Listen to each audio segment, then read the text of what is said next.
All right. Yeah. We still have Dr. Danekere with us. Yeah.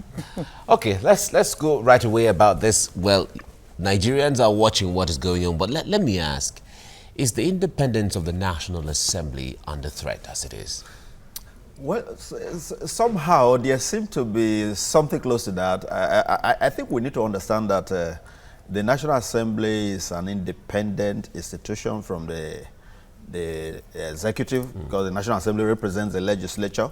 However, they have a working relationship that makes them, interdependent, that they must have to work together in order for, the state to move forward. That is not to say that one should impose his will on the other.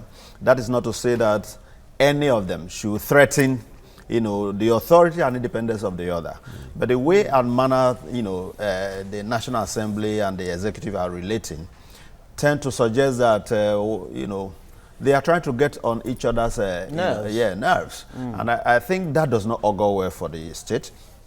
A situation in which, the National Assembly makes recommendation, which have gone through due process, and the executive gives deaf ears to them, does not really augur well for the political, polity, because it will seem as if, their importance is being undermined, and it will seem as if they do not have what it takes to even compel the executive to act. Don't forget that we had the issue of Magu, and so many of them. Now coming to the question of the Senate President, even the invasion of the National Assembly that took place the last time with the, more or less the stealing of the maize and all the rest, nothing has happened. We've not heard of any, prosecution going on, and there have been demands, and there seem not to be any, kind of what you can call some force from the presidency, compelling the IG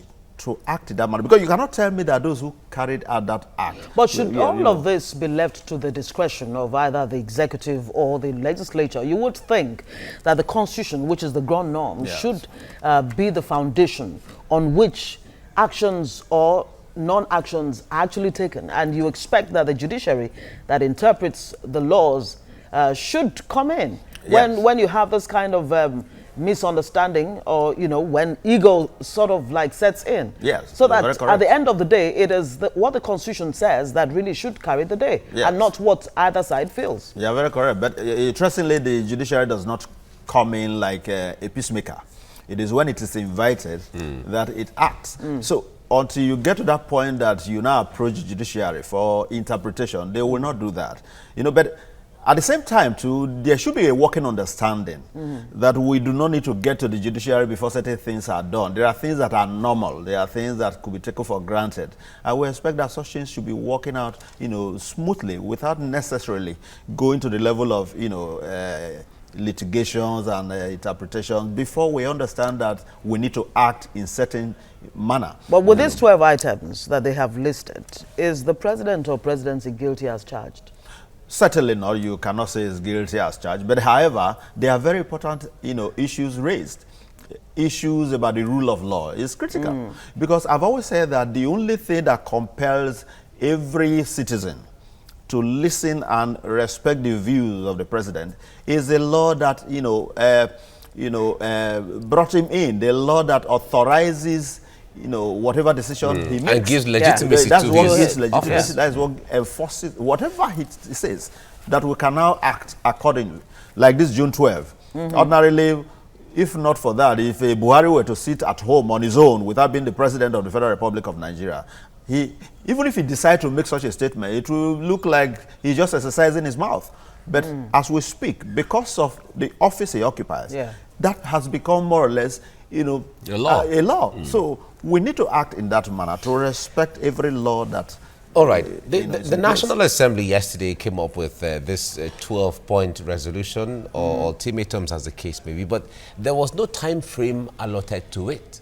And they were saying if these things are not carried out, we may be forced to use our powers, which Rep member was interpreting to be impeachment. In fact, he put it yesterday at the press conference. He said, when we say we want to invoke our powers, what does it mean? It's impeachment. They have so much power. There is no time frame allotted to this. So how will Nigerians measure at what point will it get to before the powers are invoked? But that is the more reason why the National Assembly, the executive, because for now it seems as if, the executive is not bothered about what has been said. But for me, if I were to be the head of the executive, I would simply say, okay, you've made your statement, you've given your directive. And we have heard. Yes, we will act accordingly. But for as long as there is no time frame, you tell them you are acting. However, yes, it's open-ended. Yes, it's open-ended, which makes you wonder what exactly the National Assembly is trying to achieve. There should have been a time frame that where we expect that within so time, you would do the needful with respect to the issues we have raised. If that is, if for any reason the president failed to do that, as a matter of fact, a lot of his men, that is members of the executive, are actually behaving in a manner. For instance, the issue of the anti-grazing law we just mentioned, it's one of them. For a Minister of Defense to make, whether it is a recommendation, whether it's an advice, whatever it is. With a public statement. Yes. So I do not expect that kind of a statement. Because the statement tends to suggest that the man is ignorant of the powers of the states to make laws. And again, it has a capacity of even provoking more violence, because you are simply saying that what the states have done with respect to anti-grazing laws is unreasonable, and it is the foundation for these killings. So it means that you've already legitimized the killings. So I think that does not augur well. Those are the kind of things that the president should call to order. Well, some analysts are looking at it this way. They're saying, look, when the National Assembly comes out and says, if you don't meet us halfway, or if you don't meet this 12-point demands, we'll be forced to invoke our powers. They're saying, why don't you just go ahead and invoke those powers if you believe truly that the president or the presidency has flouted in these areas?